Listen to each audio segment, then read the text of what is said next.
EPFO से जुड़कर south Indian bank ने शुरू की EPF payment service. South Indian bank ने कर्मचारी भविष्य निधि संगठन एम्प्लॉयज़ प्रोविडेंट फंड ऑर्गेनाइजेशन के सहयोग से नई ईपीएफ भुगतान सेवा शुरू की है। उस सेवा के माध्यम से नियोक्ता कर्मचारियों के भविष्य निधि ईपीएफ अंशदान का भुगतान सीधे बैंक के internet banking platform cyber net के जरिए कर सकेंगे, जिससे वैधानिक भुगतान अधिक तेज और सुविधाजनक हो जाएगा।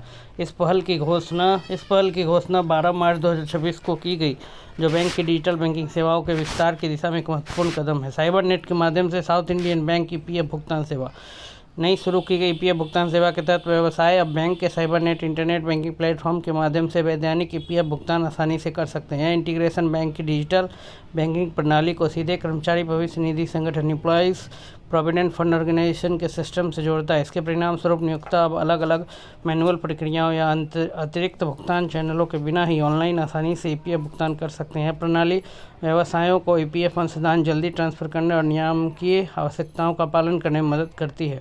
नियोक्ताओं के लिए ईपीएफ भुगतान सेवा के लाभ। इस नई सेवा से पूरे भारत में नियोक्ताओं के लिए अनुपालन प्रक्रिया काफ़ी आसान हो जाएगी। जिन व्यवसायों के खाते साउथ इंडियन बैंक में वे अब एक ही डिजिटल प्लेटफॉर्म के माध्यम से अपने वैधानिक भुगतान प्रबंधित कर सकते हैं। इस प्रणाली के प्रमुख लाभ इस प्रकार: इंटरनेट बैंकिंग के माध्यम से सीधे ईपीएफ अंशदान का भुगतान, ईपीएफओ पोर्टल के जरिए तेज और सुरक्षित लेनदेन, नियोक्ताओं के लिए सरल वैधानिक अनुपालन, कागजी कार्रवाई और मैनुअल हस्तक्षेप में कमी। साउथ इंडियन बैंक ईपीएफ भुगतान प्रणाली कैसे काम करती है? साउथ इंडियन बैंक और कर्मचारी भविष्य निधि संगठन के बीच इंटीग्रेशन पूरा होने के बाद नियोक्ता ईपीएफओ पोर्टल पर जाकर साउथ इंडियन बैंक के नेट बैंकिंग विकल्प का चयन कर भुगतान कर सकते हैं। इस प्रक्रिया के तहत वे मासिक ईपीएफ अंशदान, लंबित बकाया राशि तथा रेमिटेंस शुल्क जैसे संबंधित भुगतान आसानी से ऑनलाइन ट्रांसफर कर सकते हैं।